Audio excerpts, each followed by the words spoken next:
आपका सबसे बड़ा आतंकवादी घटना शुरू में इनिशियली जो हुई थी वो हुई थी पंजाब में, जो पाकिस्तानियों ने खालिस्तान का चूरन बेचा वहां। तो ये जब खुलेगा उसके बाद सबका सब जहां पे गिरेगा वो पूरा एरिया कहते हैं कि राख कर देता है। जस्ट इमेजिन, पाकिस्तान के पूर्व प्रधानमंत्री का ड्राइवर एक औरत के ऊपर थूक देता है, वो भी पाकिस्तानी होगी।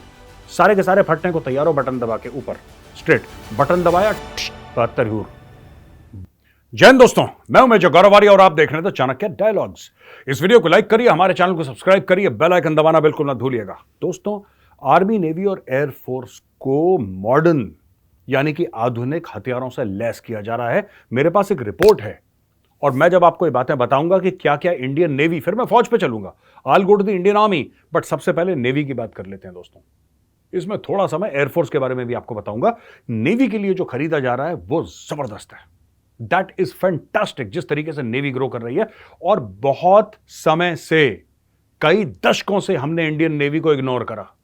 मैं पहले आपको बता दूं कि हमने नेवी को इग्नोर क्यों करा, यह जानना बहुत जरूरी है। कहीं आप बोले मेजर साहब आपने ऐसे ही बोल दिया नेवी को इग्नोर करा, कारण क्या है मैं आपको बताता हूं दोस्तों। हमारी जो सबसे पहली, जब भारत को आजादी मिली थी 15 अगस्त 47 के बाद, 8-9 हफ्ते के अंदर पहली लड़ाई शुरू हो गई थी। यह लड़ाई कहां पे शुरू हुई थी? यह लड़ाई हुई थी दोस्तों जम्मू और कश्मीर में, जब पाकिस्तान ने रेडर्स तो भेजे ही भेजे, कबायली भेजे, साथ में अपनी फौज भी भेज दी। और यह ड्रामा करवाया था अंग्रेजों ने और जिन्ना ने मिलकर ड्रामा करा था, ठीक है। तो वो फौजें भेज दी अंदर हमारे, और उनसे लड़ाई हुई। फिर उसके बाद वो लड़ाई जहां पे खत्म हुई, सीज फायर लाइन बनी। फिर उसके बाद 1972 में शिमला मुआहदे के बाद, अग्रीमेंट के बाद उसको लाइन ऑफ कंट्रोल का नाम दिया गया, और लंबी कहानी है। तो वो पहली लड़ाई थी। अब दोस्तों हमारी दूसरी लड़ाई कब हुई? दूसरी लड़ाई हमारी हुई 1962 में। 1962 में हमारी लड़ाई हुई, वो किसके साथ हुई? चीन के साथ। कहां पे हुई? जाहिर सी बात है, ईस्ट में, नॉर्थ में चीन के साथ लड़ाई हुई। यानी लद्दाख से लेकर, अरुणाचल से लेकर, सिक्किम से लेकर, इन सब एरियाज में हमारी चीन के साथ लड़ाई हुई दोस्तों 1962। उसके बाद कौन सी लड़ाई हुई? 1965। 1965 की लड़ाई कहां पे हुई थी? 1965 की लड़ाई आपकी अखनूर साइड में हुई, फिर राजस्थान साइड में हुई, फिर गुजरात साइड में, रण ऑफ कच्छ में हुई। इन सब एरियाज में आपकी 1965 की लड़ाई हुई दोस्तों। कुछ कुछ कश्मीर में भी पुट हुआ था, लेकिन ये 1965 की लड़ाई थी। अब 1967 पे आ जाइए, ये चोला और नाथुला की लड़ाई थी। देखिए जरा, where is Nathula, where is Chola, देखिए सब, ये मैप है आपके सामने, इस पर आइडेंटिफाई करिए कहां पे है ये चीजें, ठीक है दोस्तों। अब उसके बाद 1971 की लड़ाई। 1971 की लड़ाई कहां हुई? ज्यादातर ईस्ट में हुई, लेकिन इसका मतलब यह नहीं कि नॉर्थ में नहीं हुई, इसका मतलब यह नहीं कि वेस्ट में नहीं हुई, ज्यादातर ईस्ट में हुई, क्योंकि वो लड़ाई थी for the liberation of east Pakistan, जो कि बांग्लादेश बना। 16 दिसंबर 1971 को वो बांग्लादेश बना, लेकिन लड़ाई आपकी वेस्ट में भी हुई थी, यानी कि राजस्थान में भी हुई थी, पंजाब में भी हुई थी, गुजरात में भी हुई थी, इन सब एरियाज में हुई थी, जम्मू कश्मीर में भी हुई थी, और ईस्ट में भी हुई थी। अब इसके बाद आ जाइए 1999 कारगिल की लड़ाई। कहां? कारगिल में हुई थी, जाहिर सी बात है, द्रास, दैट एरिया। तो ये भी आपका नॉर्थ में आ गया। आपका आतंकवाद सबसे बड़ा कहां पे शुरू हुआ? आपका सबसे बड़ा आतंकवादी घटना शुरू में इनिशियली जो हुई थी वो हुई थी पंजाब में, जो पाकिस्तानियों ने खालिस्तान का चूरन बेचा। वहां पे हजारों लोगों का कत्ल करवा दिया पाकिस्तान ने, ठीक है। तो एक आपका ये पंजाब में हो गया। फिर आपका हजारों लोगों की मौत जेएनके में हो गई, जम्मू और कश्मीर में, वहां पे आतंकवाद हो गया। ये कहां पे? एक वेस्ट में है, एक नॉर्थ में, राइट। पंजाब वेस्ट में, जेएनके नॉर्थ में। फिर हम देखते हैं कि जो इंसर्जेंसीज हुई नॉर्थ ईस्ट की, वो नॉर्थ ईस्ट में है। मणिपुर हो गया, नागालैंड हो गया, मिजोरम हो गया, all these places. Assam is also very very important, वहां पे भी हुआ था ये पूरा उल्फा शुल्फा का मामला, वहीं पे हुआ था, राइट। अब उसके बाद आप देखें कि जितनी भी चीजें हुई हैं, मेजर इंसिडेंसेस ऊपर की ओर हुए हैं, चाहे ईस्ट में, चाहे नॉर्थ में, चाहे वेस्ट में, भारत के। ऐसे समुंदर की तरफ कुछ नहीं हुआ। हां, 1971 की लड़ाई हुई, वो पीएनएस गाजी को ये करा, और वहां पे एयरक्राफ्ट कैरियर आया, और चिटागोंग में बॉम्बिंग हुई, और वहां पे कराची में, ये सब ठीक है, लेकिन ये सब युद्ध के दौरान हुआ, और वो भी युद्ध लिमिटेड। 1971 में एक्शन हुआ, राइट, इधर एक्शन हुआ, उधर एक्शन हुआ। कारगिल के वक्त भी इंडियन नेवी का बहुत बड़ा एक किरदार था, जिसके बारे में हम लोग इतनी बातचीत नहीं करते, विच इज वेरी सैड। हमें करनी चाहिए, क्योंकि नेवी ने बहुत जबरदस्त काम करा था। लेकिन fact of the matter is हमने इंडियन नेवी को इग्नोर करा, क्योंकि हमें तो लगा कि एक्शन ऊपर नहीं होता रहता है, एक्शन या तो कश्मीर में होगा या इस साइड वेस्ट में होगा, ईस्ट में होगा, नीचे थोड़ा ना कुछ होता है, जबकि गेम नीचे है, जबकि गेम जो है सी लेन्स में है, गेम साउथ चाइना सी में है, गेम मलाका स्ट्रेट में है। दोस्तों गेम वही है, फ्यूचर का गेम, और हमने इंडियन नेवी को इग्नोर करा। आज की तारीख में हम ये समझ गए हैं कि सारे के सारा गेम जो है ना, अब हल्का हल्का शिफ्ट हो रहा है। The whole game is shifting and this is shifting towards the oceans. दोस्तों अब मैं आपको बताता हूं, ये मैंने जो भूमिका बांधी है, क्यों बांधी है, आपको समझाने के लिए कि इंडियन नेवी में क्या हथियार आ रहे हैं। तो सबसे पहले चाइना को काउंटर करने के लिए इंडियन नेवी 175 वॉरशिप की नेवी बनाना चाहता है बाय 2035, यानी कि अगले 12-13 साल में हमारी टोटल नेवी का साइज हो जाएगा 175 जहाज पानी के। इसमें 68 वॉरशिप्स आज की तारीख में बन रहे हैं। आज मैं ये रिकॉर्ड कर रहा हूं तो आज की तारीख यानी कि 18 सितंबर 2023 में करीब 68 नए पानी के जहाज बन रहे हैं, जिसमें ये करीब 2 लाख करोड़ रुपए इस पर खर्च करे जा रहे हैं। इसमें शामिल है, मैं आपको बताता हूं, अभी 132 वॉरशिप हैं, 132 से लेकर 175 हमें बनाने हैं। इसमें 8 नेक्स्ट जनरेशन कॉर्वेट्स हैं, 9 सबमरीन हैं, 5 सर्वे वेसल हैं, 2 मल्टीपर्पस वेसल हैं, ठीक है। और इसके अलावा दोस्तों आपको पता है कि तीसरा एयरक्राफ्ट कैरियर भी बन रहा है। तो ये सब जो तामझाम हो रहा है, क्यों हो रहा है? देखिए, पाकिस्तान की जो नेवी है वो ना के बराबर है। अगर उसको चाइना सपोर्ट ना करे तो वो लोग हिंदुस्तानी जहाज को तो क्या मारेंगे, वो मछली नहीं मार सकते चाइनीज के बिना। पाकिस्तान का तो बेड़ा ही गर्क है। लेकिन सबसे बड़ा खतरा इसमें चाइनीज नेवी से है, और चाइना को सबसे बड़ा खतरा इंडियन नेवी से है। और इसका यह कारण है कि Indian navy head to head जा रही है। चाइना के पास एयरक्राफ्ट कैरियर है, हमारे पास एयरक्राफ्ट कैरियर, हम भी उनके बिल्कुल पीछे टकाटक लगे हुए हैं चाइनीज के पीछे। और हमें पता है कि हमें क्या करना है। जब लड़ाई होगी तो मलाका चौक कहते हैं, किस दिन बैठ के समझाएंगे आपको मलाका स्ट्रेट्स में क्या एक्शन होने वाला है। जिस समय इंडियन नेवी पूरा का पूरा ब्लॉक कर देगी, जितने भी माइक्रोवेव वाइक्रोवेव बेचते हैं ना बाहर बेचने के लिए, ये फोन फान जितने भी आते हैं जहाज से, पानी के जहाज से, वॉशिंग मशीन, फ्रिज, जिससे चाइना की इकोनॉमी चलती है, सब की सब एक दिन के अंदर ठप हो जाएगी। मलाका चौक, वहीं पे कहानी खत्म। मैं एडिटर साहब से रिक्वेस्ट करूंगा, जरा दिखाइए मलाका स्ट्रेट्स को। ये दोस्तों, ये जो आपके स्क्रीन पे है ना, दिस इज मलाका स्ट्रेट्स। और जब यहां से ब्लॉक हो जाएगा पूरा दाएं बाएं से, तो इसको कहते हैं मलाका चौक, सांस बंद चाइना की। अच्छा जी, तो ये दोस्तों बात हो गई है नेवी में कौन कौन से नए हथियार आ रहे हैं। अब मैं आता हूं, मिनिस्ट्री ऑफ डिफेंस ने क्लियर कर दिया प्रपोजल प्रलय बैलिस्टिक मिसाइल खरीदने के लिए। और ये जो मिसाइल है प्रलय बैलिस्टिक मिसाइल, ये कहते हैं कि ये शॉर्ट रेंज मिसाइल है, SRBM भी कहते हैं, शॉर्ट रेंज बैलिस्टिक मिसाइल। ये रशिया का जो इस्कंदर है और चाइना का डोंगफेंग 12 है, उससे मिलता जुलता टेक्नोलॉजी और कैपेबिलिटी में ये मिसाइल है हमारा प्रलय मिसाइल। मुझे लगता है कि ये जैसे पृथ्वी एक टाइम पे, अभी भी पृथ्वी, ऐसी बात नहीं है, अभी भी है पृथ्वी, लेकिन ये जो मिसाइल है प्रलय, ये प्रलय मिसाइल जो है ये एडवांस्ड है। मैं प्रलय मिसाइल के बारे में आपको कुछ जानकारी देना चाहता हूं साहब। ये 150 से लेकर 500 किलोमीटर तक दूर टारगेट को हिट कर सकती है एक मिसाइल। 150 किलोमीटर से लेकर 500 किलोमीटर दूर, यानी कि पाकिस्तान में लाहौर तो गए हो, लाहौर तो आर्टिलरी से गए हो। लाहौर के लिए इतना इमोशनल होने की जरूरत नहीं कि प्रलय मिसाइल, वो तो बोफोर से ही चला जाएगा लाहौर, ठोक देंगे यहां से। जिनने लाहौर नहीं देखा फिर वो देखा ही नहीं होगा, ही नहीं तो देखेंगे कहां से। ये दोस्तों, ये missile will reportedly B diploid along the line of actual control and line of control. Line of actual control China, line of control Pakistan, वहां पे मिसाइल डिप्लॉय करी जाएगी। और ये जो मिसाइल है, इसका जो प्रोजेक्ट है 2015 में सैंक्शन हुआ था, 2015 में सैंक्शन हुआ था, अभी डिप्लॉयमेंट के लिए तैयार है। और मिनिस्ट्री ऑफ डिफेंस ने प्रपोजल क्लियर कर लिया कि भैया खरीदो प्रलय और डिप्लॉय करो। इससे क्या होगा कि बहुत मजबूती आएगी भारतीय सेना में। यह मजबूती आएगी कहां पे दोस्तों? लाइन ऑफ कंट्रोल यानी कि पाकिस्तान के साथ, और line of actual control China के साथ। वहां पे डिप्लॉय करी जाएगी दोनों जगह। और फिर देखिएगा जब ये मिसाइल वहां पे डिप्लॉय होती है, फिर हम देखेंगे जरा चाइना का कितनी चाइनीज बोलते हैं हमारे साथ। 114 धनुष गन्स 2026 तक आर्मी में डिप्लॉय हो रही हैं। ये देखिए कितना असला खरीद रहा है भारत दोस्तों, कितना जबरदस्त असला खरीद रहा है भारत, ये आप देख सकते हैं। मैं नेवी की बात करी, नेवी कितने जहाज खरीद रही है, ये देखिए इंडियन नेवी के 68 वॉरशिप्स, 68 वॉरशिप्स खरीद रही है। फिर हमने आपको बताया प्रलय के बारे में कि प्रलय मिसाइल्स काफ़ी आ रही हैं, कितनी आ रही हैं उसका नंबर हमें नहीं पता, लेकिन काफ़ी मिसाइल्स आ रही हैं। इसके बाद 114 धनुष गन्स है। धनुष गन्स कौन सी हैं? ये आर्टिलरी की गन्स हैं, ये तोपखाने की हैं, और ये 2026 यानी कि अगले 3 साल के अंदर 114 धनुष गन और भारतीय सेना में आ जाएंगी। धनुष गन्स का ये है मामला, मैं आपको बताता हूं। 155 mm आर्टिलरी है, एडवांस्ड है, लेटेस्ट है, it is the best in class. और इसके में देखिए बोफोर्स ना एक्सेलेंट गन, इसमें कोई शक नहीं है यार। जो हमारे पास बोफोर्स है ना, जो हमारे आरटी वाले चलाते हैं, मीडियम आरटी वाले, जबरदस्त वेपन। कारगिल में तो इसने पहाड़ के पहाड़ हिला दिए थे, पाकिस्तानी भाग गए थे।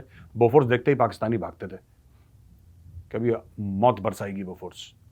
लेकिन बोफोर्स अब पुरानी हो गई है दोस्तों, in spite of the fact that it's a world beater, in spite of the fact कि एक्सेलेंट वेपन, लेकिन it's becoming old now. So we need latest guns. तो M777 आई है, अब ये धनुष है। तो धनुष गन ये आई है, धनुष को इंडक्ट करा जाएगा, 114 धनुष। इसके अलावा Pinaka multi rocket launch systems, आपने देखा होगा पिनाका को। पिनाका में मल्टी बैरल रॉकेट लॉन्चेस होते हैं, जैसे कि ऐसे आपको खांचा दिखेगा, उसमें रॉकेट्स होते हैं। ये जरा फोटोग्राफ देखिए, पिनाका, हाँ दिस इज पिनाका, ये पिनाका है। तो पिनाका बड़ा खतरनाक सिस्टम है। पिनाका का मतलब आप लोगों को पता ही होगा, जिन्होंने वेद पुराण पढ़े हैं उनको पिनाका का मतलब पता होगा। ये शिवजी के धनुष का नाम था पिनाका, जो भगवान शिव के धनुष का जो नाम था वो पिनाका था, उनके नाम से ये वेपन बनाया है, मल्टी बैरल रॉकेट लॉन्चर। बड़ा ही खतरनाक, बहुत डेडली। कहते हैं जब ये फायर करता है ना, तो एक certain area by certain area, कुछ मतलब about a kilometre, slightly less than a kilometre, इसको पूरा राख कर देता है जब पिनाका के सारे ट्यूब्स खुलते हैं और पिनाका पूरा चलता है ना एक साथ, रॉकेट एक के बाद एक के बाद एक के बाद एक। पता नहीं कितने रॉकेट हैं इसमें, 2-3 दर्जन होंगे, I think at least 40 rockets if I am not mistaken. Could be more, could be less, I am not sure, क्योंकि ये लेटेस्ट वेपन सिस्टम्स है, हमारे टाइम पे तो होते नहीं थे ये। तो ये जब खुलेगा ना पिनाका, तो ये जब खुलेगा उसके बाद सबका सब जहां पे गिरेगा वो पूरा एरिया कहते हैं कि राख कर देता है, ये बर्बाद कर देता पूरे एरिया को। तो ये पिनाकास भी आ रही हैं, धनुष भी आ रहा है, इतने पानी के जहाज आ रहे हैं। मतलब अभी मैंने एयरफोर्स का आपको नहीं बताया था कुछ समय पहले, वो 12-14 आपके कह रहे हैं कि हम सुखोई भी यहाँ पे बना रहे हैं, जो HAL वाले बैंगलोर में बनाते हैं, सुखोई भी ले रहे हैं। एक पूरा का पूरा नया स्क्वाड्रन सुखोई का आ रहा है। फिर उसके बाद एयर चीफ ने अनाउंस करा, भाई एयर चीफ ने अनाउंस करा कि 100 नए तेजस एयरक्राफ्ट ले रहे हैं, 100 नए तेजस एयरक्राफ्ट। 45,000 करोड़ की हमने डील डिस्कस करी थी कल परसों, आपको याद होगा, 5.5 बिलियन US डॉलर्स की। आप सोच लीजिए किस लेवल पे यहाँ पे हथियार चेंज हो रहे हैं इंडियन आर्म्ड फोर्सेस में, लेटेस्ट वेपन सिस्टम्स आपको मिल रहे हैं। अच्छा एक दोस्तों, अब चलते हैं जरा डिप्लोमेसी की ओर। और डिप्लोमेसी में मैं आपको बता दूं, डॉक्टर जयशंकर ने एक बड़ी बात कही है। देखिए बात ये होती है डिप्लोमेसी में ना, डिप्लोमेसी वो कला है कि आप किसी को थप्पड़ भी मारें उसको पता भी ना लगे, और जब तक उसको पता लगे ना, फिर वो आपको अप्रिशिएट करने लगे कि भाई साहब बहुत अच्छा मारा था आपने, मजा आ गया। ये जो है इसको डिप्लोमेसी है। डॉक्टर जयशंकर क्या कहते हैं कि we should not look at the west as a bad guy, कि वेस्ट बुरा है। हमें ऐसा नहीं समझना चाहिए कि वेस्ट बुरा है। हर एक देश जो होता है ना दोस्तों, वो अपने फायदे की सोचता है यार। हर एक देश, भारत भी अपने फायदे की सोचता है। भारत के ऊपर कितना प्रेशर डाला लोगों ने, ये नहीं खरीदोगे, ये नहीं खरीदोगे, भारत ने फिर भी खरीदा। क्यों?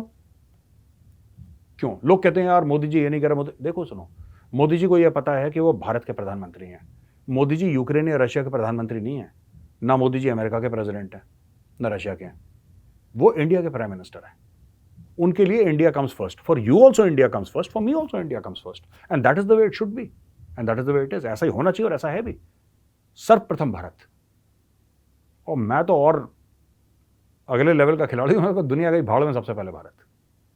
आई don't care about the rest of the world यार, India first always and every time, ये हमें सोचना है। तो उसके तहत उन्होंने बोला है, डॉक्टर जयशंकर ने उल्टे हाथ का थप्पड़ मारा चाइना को, बिना चाइना का नाम लिया, चाइना को बेइज्जत करा। उन्होंने बोला कि सब लोग वेस्ट वेस्ट कहते हैं यार, कि वेस्ट ऐसा बुरा है, अमेरिका ऐसा बुरा तो है, अमेरिका की हरकतें भी ऐसी हैं कि अमेरिका बुरा है, पर कम से कम देखो अमेरिका या वेस्ट आपके मार्केट में फ्लड तो नहीं कर देते चीजें, चीप गुड्स फ्लड तो नहीं कर देते।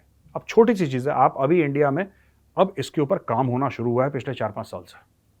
अब इसमें और 10-15 साल लगेंगे जब हम पूरी तरीके से आत्मनिर्भर हो जाएंगे। लेकिन आज भी आप जाइए, आप अमेजॉन जैसी कोई भी वेबसाइट या फ्लिपकार्ट देखिए, आधे से ज़्यादा चीज़ें आपको चाइनीज़ मिलेंगी, आधे से ज़्यादा चीज़ें चाइनीज़। मैं तो जब भी कोई चीज़ खरीदता हूँ दोस्तों, मैं आपको भी इनकरेज करूंगा, मैं जाता हूँ पहले रिसर्च करता हूँ। 2 मिनट लगते हैं रिसर्च करने में यार। इंटरनेट सबके हाथ में, गूगल सबके हाथ में, जाओ वहाँ पे ज़रा देखो जाके, और ये देखो कि भाई क्या स्टोरी है। ये जो सामान आप खरीद रहे हो, ये जो पेन खरीद रहे हो आप अमेजोन से, ये पेंसिल खरीद रहे हो, रबड़ खरीद रहे हो, आप कॉपी खरीद, ये क्या मेड इन चाइना है? अगर है तो आप उसको छोड़ो, फिर आप ढूंढो ऑल्टरनेट, फिर चेक करो। 5 मिनट में आपको पता लग जाएगा। देश सेवा में इतना तो कर ही सकते हो यार। देश सेवा के लिए इतना तो कर सकते। लोग पूछते हैं मेरे साहब हम क्या करें देश के लिए, ये करो ना यार, मत खरीदो। तो डॉक्टर जयशंकर ने यही बोला कि west is not the bad guy यार। हर समय वेस्ट को ना बुरा मत बोलो। सब अपने मुल्क का मफाद देखते हैं, सब लोग अपने मुल्क का, अपने देश का फायदा देखते हैं। हम भी देखते हैं, वेस्ट भी देखता है, वो ठीक है, लेकिन कम से कम वेस्ट ये सब तो डंपिंग तो नहीं करता यहाँ पे जैसे चाइना करता है। चाइना का नाम उन्होंने लिया, वो नाम मैं ले रहा हूं, पर मुझे पता है डॉक्टर जयशंकर का इशारा किस तरफ है। तो दोस्तों ये तो बड़ी सीरियस बातें हो गई यार। डॉक्टर जयशंकर ने ये बोला आर्मी नेवी एयरफोर्स के लिए हथियार आ रहे हैं, ऐसा कर देंगे वैसा कर देंगे, ठीक है। अब आप बोलेंगे मेरे साहब कॉमेडी तो हुई नहीं, मजा तो आया नहीं। हंसते हंसते बाय बाय कहना, हमें ऐसे मत कहना सीरियसली। तो हंसने के लिए दोस्तों फिर पाकिस्तान चलना पड़ेगा। तो कुर्सी की अपनी पेटी बांध लीजिए, कुर्सी की पेटी बांध लीजिए, फ्लाइट टेक ऑफ हो रही है, चलते हैं। जिनने लाहौर नहीं वेख्या वो जमिया ही नहीं। और लाहौर क्या लंदन क्या यार, दोनों। जब पाकिस्तानी लाहौर को जब तक लंदन ना बनाते हैं, लंदन को लाहौर मानेंगे थोड़ा ना वो लोग। तो चलिए via Lahore let's go to London. Nawaz Sharif का ड्राइवर गाड़ी में बैठा है और नवाज शरीफ उसके बगल में बैठा है सामने। ये वीडियो मैंने भी देखा है। एक औरत दरवाजे में खटखट करती है, बटन दबाता है बंदा, शीशा नीचे, वो नवाज शरीफ को कहती है और नवाज शरीफ को कहता है कि हो सकता है वो फैन वैन आ गई हो। वो लेडी कहती है यू आर वेरी करप्ट, तुम तो भ्रष्ट हो। उसके ड्राइवर को गुस्सा आती है, ड्राइवर थूक देता है लेडी के ऊपर।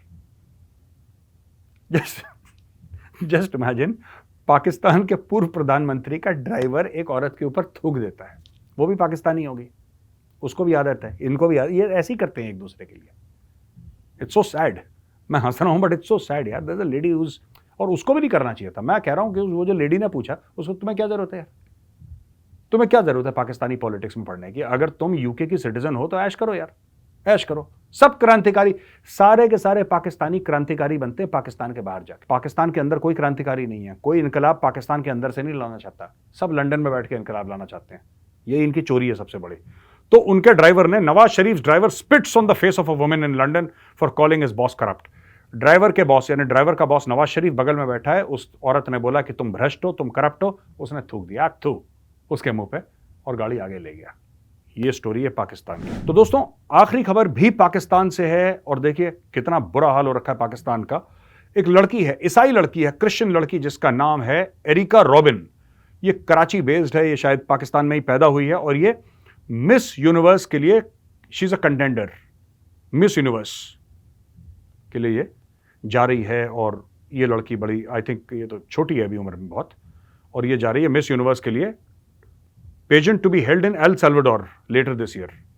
Robin is the first Pakistani to qualify for the coveted crown. अब वो जा रही है, क्राउन के लिए लड़ेगी। पूरे देश को खुश होना चाहिए कि हमारे देश का एक बच्चा जा रहा है लड़ने के लिए मिस यूनिवर्स। क्योंकि पाकिस्तान का जो नाम है ना, हर समय गटर में ही रहा है। पाकिस्तान का नाम कभी पॉजिटिवली किसी ने नहीं लिया। बम फूट गया, ओसामा बिन लादेन पाया गया, ड्राइवर ने थूक दिया, ये सब चीज़ें पाकिस्तान से तो ये खबर आती है। किसी ने सुसाइड वेस्ट फोड़ ली, किसी ने मस्जिद में बम उड़ा दिया। पाकिस्तान से कभी आपने अच्छी खबर सुनी? आप खुद सोचिए, बताइएगा मुझे, कोई अच्छी खबर सुनी है पाकिस्तान से? जो अखबार में खबर आती है पाकिस्तान की, आप न्यूज़ देखिएगा, जो अखबार में खबर आएंगी वो आपको 99% पाकिस्तानी अखबार में ही आएंगी। हाय लुट गए, हाय पिट गए, हाय कपड़े फट गए, हाय बर्बाद हो गए, यही खबर आती है पाकिस्तानी अखबारों में। बड़ा मजा आता है, आप भी पढ़िएगा। तो ये जो है एरिका रॉबिन, अब लोग इसके पीछे पड़ गए। तकी उस्मानी एक रिलीजियस स्कॉलर हैं, उन्होंने बोला है कि आप सरकार को बोलिए कि आप सरकार इसके ऊपर एक्शन ले against those in charge of the whole process. इस पूरे प्रोसेस यानी कि गवर्नमेंट ऑफ पाकिस्तान जो मिस यूनिवर्स जो इंस्टीट्यूशन होल्ड करता है उसके खिलाफ एक्शन ले ले। पैसे ना मांग ले उनसे एक्शन लेने के बहाने, गए वहां पे एक्शन लेने के लिए, पता लगा धीरे से कटोरा निकाल दिया। ये कर सकते हैं, they are very capable of doing that, और यही करेंगे। ये कहते हैं कि ये वुमेन पाकिस्तान को रिप्रेजेंट कर रही हैं, औरतें, गलत है। जमात इस्लामी के जो मुश्ताक अहमद खान है और जर्नलिस्ट अंसार अब्बासी, इन्होंने अपोज करा है। इंफॉर्मेशन मिनिस्टर ऑफ पाक claimed that nobody was officially nominated. Information minister Pakistan ने बोला कि किसी को ऑफिशियली नॉमिनेट नहीं। अबे गधों, मिस यूनिवर्स में ऑफिशियली को नॉमिनेट होता है, ये सरकारी नौकरी है। कि पाकिस्तान में कोई क्लर्क बनने ज्वाइन कर, वो लड़की जा रही है यार, उसको इनकरेज करो। पाकिस्तान का वैसे ही बेड़ा गर्क है, थूकते हैं लोग तुम्हारे ऊपर यार, तुम्हारी पैंटें उतारी जाती हैं, तुम्हारे प्रधानमंत्री की एयरपोर्ट पे पैंटें उतारी जाती हैं, हर समय जलील होते हो सबके सामने। एक अच्छी खबर आई है, वो बच्ची जाएगी, पाकिस्तान का नाम रोशन करेगी। मेरे लफ्ज हो सकता है कड़वे हों, हो सकता है मैं सख्त बातें कर रहा हूं, लेकिन मैं आप ही के भले के लिए कह रहा हूं पाकिस्तानियों। वो लड़की क्या उम्र है, 21, 22, 23 साल की, वो लड़की जाएगी, अगर वो जीतती है मिस यूनिवर्स, और मैं दुआ करूंगा कि वो जीते, तो आपका नाम कितना रोशन होगा। आप ये सोचो ना, आप लोगों का नाम कितना रोशन होगा। आप ये लोग नहीं सोच रहे अगर वो जीत गई तो कितनी पॉजिटिव इमेज जाएगी पाकिस्तान। वो पाकिस्तान जहां पे सिर्फ सुसाइड बॉम्बिंग्स होती हैं, वो पाकिस्तान जहां पे सिर्फ कत्लो गारत होती है, वो पाकिस्तान जो हर समय 24 घंटे भीख मांगता रहता है, वो पाकिस्तान जो कि डिफॉल्ट के दहाने पे खड़ा हुआ है, वो पाकिस्तान जिस पर दुनिया शक करती है, वो पाकिस्तान जब दरवाजा खटखटाता है लोग कहते हैं खोलना मत यार, फिर से मांगेगा। ये आपकी रेपुटेशन है दुनिया में। एक अच्छी खबर आई, एक वो थी मलाला यूसुफजई, वो भी बेवकूफ थी, वो कह रही थी लड़कियों को पढ़ना चाहिए, वो लेक्चर पाकिस्तान के अंदर दे रही थी। अरे ये लेक्चर दुनिया भर में दो, पाकिस्तान में मत दो, उसको तालिबान ने ठोक दिया। एक तुम्हारा था वो क्या नाम था तुम्हारा, नोबेल प्राइज विनर, जो फिजिक्स का नोबेल प्राइज, और जीनियस आदमी, तुमने उसको बोला अहमदी अहमदी, उसको निकाल दिया वहां से। तो तुम्हारा बेड़ा ही करके, you are always getting bad news because you encourage bad people. अब उसके पीछे पड़ गए, कह रहे हैं कि नहीं, जर्नलिस्ट, पढ़े लिखे लोग, प्रोफेसर्स, वो कह रहे हैं ये गलत है, ये गलत है, ये गलत है।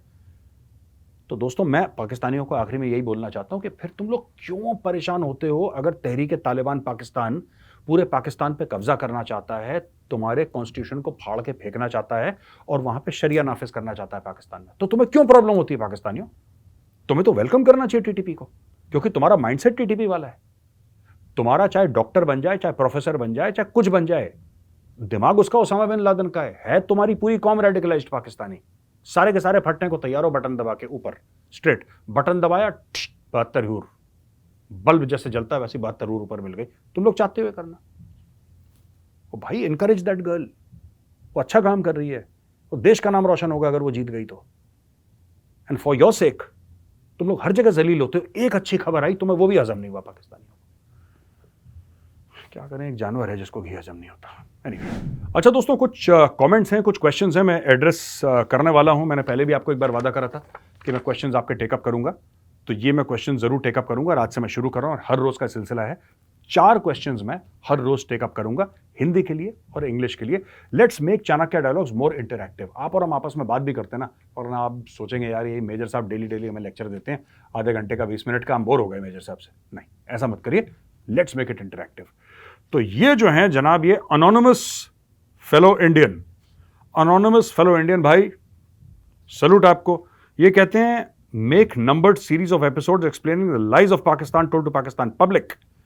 यानी कि आप सीरीज बनाइए, एपिसोड बनाइए, जिसमें आप बताएंगे कि पाकिस्तान ने क्या अपनी पब्लिक को झूठ बोला, और हर एक एपिसोड को आप 30 मिनट का बनाइए। Example, text books, Wars, economy, religion, independence, ancestors, weakness of Hindus.